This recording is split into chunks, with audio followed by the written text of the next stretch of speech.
महोदय जी, आप समता सैनिक दल के राष्ट्रीय अध्यक्ष हैं, तो समता सैनिक दल की क्या विशेषता है और क्या कहना चाहेंगे समता सैनिक दल के बारे में? सबसे पहले तो आपको मैं थोड़ा सा संशोधित कर दूँ, मैं समता सैनिक दल का राष्ट्रीय अध्यक्ष नहीं हूँ। राष्ट्रीय ब्रिगेड का, मैं यंग ब्रिगेड का राष्ट्रीय कमांडेंट हूँ और उत्तर प्रदेश का अध्यक्ष हूँ। हमारे राष्ट्रीय अध्यक्ष माननीय अशोक सागर जी हैं, राष्ट्रीय मुख्य संरक्षक माननीय उमेश सिंह गौतम जी है और राष्ट्रीय मुख्य सचेतक डॉक्टर AR जोशी जी है। मैं प्रदेश की कमान देख रहा हूँ, मुझे प्रदेश की जिम्मेदारी मिली है जी। महोदय जी, यूथ विंग के तो अध्यक्ष, राष्ट्रीय अध्यक्ष हैं जी? हाँ, यूथ के हम राष्ट्रीय कमांडेंट हैं जी जी जी जी। तो समता सैनिक दल के बारे में आप क्या विशेषताएं बताना चाहेंगे? समता सैनिक दल की विशेषताएं तो आप सब लोगों को और बहुजन समाज के लोगों को, अम्बेडकरवादी लोगों को विशेष तौर पे पता होनी चाहिए, क्योंकि इसके नाम से स्पष्ट होता है कि ये सैनिक दल है। समता सैनिक दल एक ऐसी सेना, एक ऐसा संगठन, एक ऐसी संस्था जिसको स्वयं बाबा साहब डॉक्टर भीमराव अम्बेडकर जी ने आज से 100 वर्ष पूर्व 24 सितंबर 1924 को स्थापित किया। ये देश की पहली संवैधानिक सेना है और इस पहली संवैधानिक सेना का जो उद्देश्य है, देश में समता बंधुता स्थापित करना, राष्ट्र में समता मैत्री भाईचारे को स्थापित करने के लिए समता सैनिक दल बाबा साहब डॉक्टर भीमराव अम्बेडकर जी ने आज से 100 वर्ष पहले स्थापित किया। इसी उद्देश्य को लेकर के समता सैनिक दल समता के विचार पर, समता मैत्री भाईचारे के विचार पर, बंधुता के विचार पर देश के लोगों को न्याय दिलाने का काम, क्योंकि सेना है, न्याय प्रणाली के अंतर्गत काम करती है, संविधान की प्रणाली के अंतर्गत काम करती है, कानून प्रणाली के अंतर्गत काम करती है। महिला हो या पुरुष हो, छोटा हो या बड़ा हो, इसमें सब समान है। कोई भी जाति विहीन, वर्ग विहीन समाज की स्थापना करने हेतु बाबा साहब ने काम किया है। हम उसी विचारधारा पे काम करते हैं। पूरे देश के अंदर 100 वर्ष से ये सेना पानी पीने की लड़ाई से लेकर भारत के संविधान के निर्माता बाबा साहब डॉक्टर भीमराव अम्बेडकर जी की सुरक्षा करते हुए इस देश को भारत का संविधान पवित्र ग्रंथ देने वाले बाबा साहब डॉक्टर भीमराव अम्बेडकर जी के संरक्षण और समता सैनिक दल के द्वारा भारत में लोगों को न्याय दिलाने का काम, हो रहे अत्याचार पर रोक लगाने का काम, महिला बहनों पर जो क्राइम होता है, जो जुर्म होता है, ज्यादती होती है, बहनों के साथ में जो जिस प्रकार का अपमान उनका किया जाता है, उस अपमान पर रोक लगाने का काम सरकार के द्वारा, बहुजन समाज की एकता के द्वारा, सामाजिक ताकत के द्वारा सरकार को उन नैतिक मूल्यों के बारे में बताना और समाज को नैतिक मूल्यों का उनको दिलाना, हक अधिकार दिलाने का काम समता सैनिक दल करता है। महोदय जी, आजकल लोग संविधान बचाने की बात करते हैं। संविधान तो हमारा कानून है, तो संविधान के बारे में क्या कहना चाहेंगे? संविधान पर तो विशेष तौर पे देखिए, भारत देश हमारा सिर्फ देश के लोकतंत्र की बदौलत, जो भारत के अंदर जो लोकतंत्र है दुनिया का सबसे बड़ा लोकतंत्र है और इसीलिए इसकी पहचान विश्व के अंदर सबसे बड़ी है।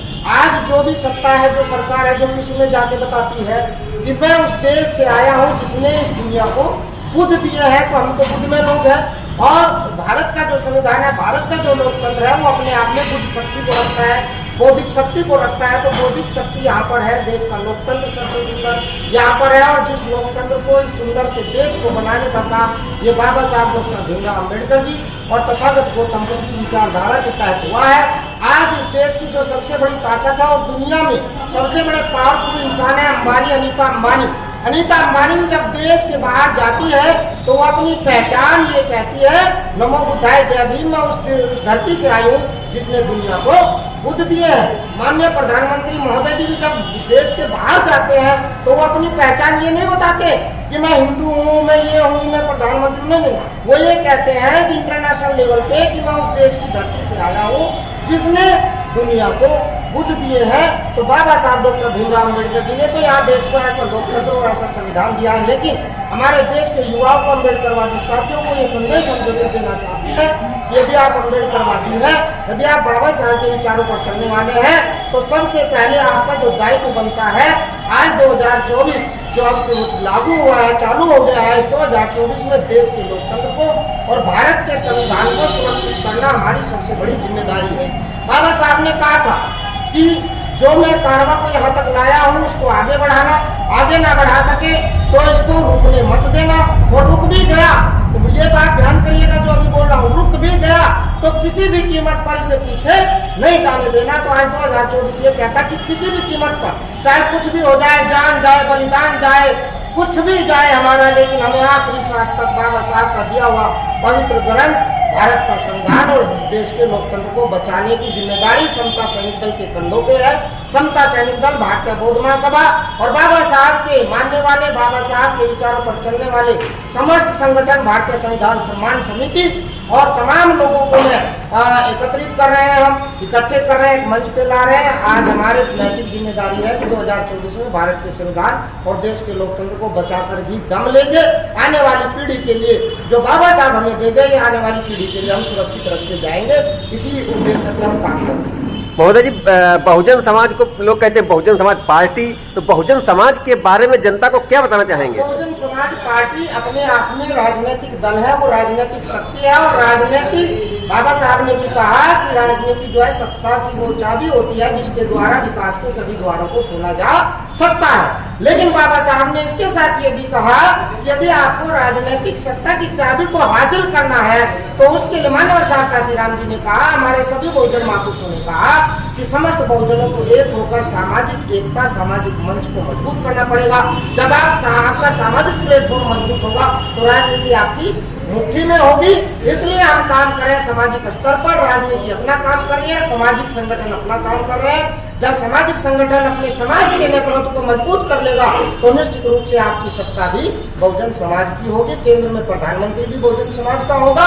और आजकल तो देखिए सरकार की नीति है, हमारे राष्ट्रपति जी है वो दलित समाज से है, SC/ST के हैं, इससे पूर्व में राष्ट्रपति थे वो भी SC/ST समाज के थे। तो ये तो नीति चल रही है, लेकिन आज हमें जो मांग है, भारत का लोकतंत्र कहता है सबसे बड़ी जो शक्ति है सत्ता की वो भारत के प्रधानमंत्री जी के पास है। तो आज हमें 2024 में भारत के प्रधानमंत्री की कुर्सी को SC/ST के समाज को सौंपना है, हमें अम्बेडकरवादी समाज को सौंपना है। तो इस कुर्सी पर हमें प्रण लेना है, शपथ लेनी है कि 2024 में SC/ST के प्रधानमंत्री को बना करके हम उस कुर्सी तक पहुंचाएंगे और वो अम्बेडकरवादी होना चाहिए। महोदय जी, बहुजन समाज में कौन कौन लोग आते हैं? बहुजन समाज में वो सभी लोग आते हैं जो बहुजन महापुरुषों के विचारों पर चलने वाले लोग हैं। बहुजन समाज किसी जाति का समाज नहीं है, किसी जातिगत धार्मिक विचारधारा का समाज नहीं है। ये महापुरुषों की विचारधारा का समाज है, ये बौद्धिक विचारधारा का समाज है, ये अम्बेडकरवादी विचारधारा का समाज है। जिसका विचार अम्बेडकरवादी है, जिसका विचार बुद्धवादी है, वो बहुजन समाज का साथी है। सबका स्वागत है, सबका आदर है। आज जो यहाँ बैठक हुई है तो उसके बारे में आप क्या कहना चाहेंगे, क्योंकि आप जो है यहाँ की मुखिया हैं? सर्वप्रथम मैं अपने समाज में जन्मे सभी महापुरुषों के चरणों में नमन करती हूँ और कहना ये चाहती हूँ, फूलों ने बहारों की कहानी लिख दी, रात में सितारों की कहानी लिख दी और हम तो कुछ लिखने के काबिल न थे। बाबा साहब ने हम भारत के लोगों की जिंदगानी लिखी। तो आज इस रविदास मठ में रविदास सेवा, संत शिरोमणि रविदास सेवा समिति ने हमको पूरी तरीके से जो है आज की बैठक के लिए जो एक प्रांगण का योगदान दिया है, इसके लिए हम नमन आभार करते हैं और गुरु रविदास जी के चरणों में नमन करते हैं। और ये भारतीय संविधान सम्मान समिति की जो ये तैयारी बैठक हुई है, वो संविधान में जितने भी अनुच्छेद हैं बाबा साहब लिख करके गए हैं, वो हम भारत के लोगों के लिए लिखा गया है, वो किसी जात विशेष के लिए नहीं है। तो ये तो तैयारी बैठक है। अभी तो ये भारतीय संविधान का ट्रेलर है, अभी समता सैनिक दल की पूरी पिक्चर बाकी है और सभी संगठनों की पिक्चर बाकी है। संविधान तो कानून है, संविधान कहाँ बदला जा रहा है, इसके बारे में आप गलत प्रचार कर रही हैं। देखिए, जो कह रहे हैं कि बदला जा रहा है, मैं ये नहीं जानती, लेकिन संविधान बदल ही नहीं सकता, क्योंकि भारत देश जो है संविधान से चलता है। अगर ये कोई फैला रहा है तो ये अफवाह है, ऐसा कि नहीं, जब देश ही संविधान से चलता है तो इसको बदलने की क्या जरूरत है। बाबा साहब ने लिखा है समता, स्वतंत्रता, बंधुत्व और न्याय पे आधारित है, तो किसी जाति विशेष का थोड़ी ना है। ये हम भारत के लोगों का है संगठन, ये कभी बदलने वाला नहीं है संविधान। तो मैं इसमें एक लाइन कहना चाहती हूँ, लोगों ने कहा है, किताबों में लिखा है और सबने ही कहा है, संविधान पढ़ने वाले कभी डरते नहीं है, जो डरते हैं वो संविधान पढ़ते नहीं है। जय भीम, नमो बुद्धाय, जय भारत, जय गुरु रविदास, जय हो समता सैनिक दल, जय हो रविदास सेवा समिति की, और जय हो भारतीय संविधान की, जय हो हम भारत के लोगों की, जय हो मीडिया प्रभारी आपके चैनल को, दर्पण न्यूज को, जय और भीम, जय भारत, जय सभी लोगों संविधान। की।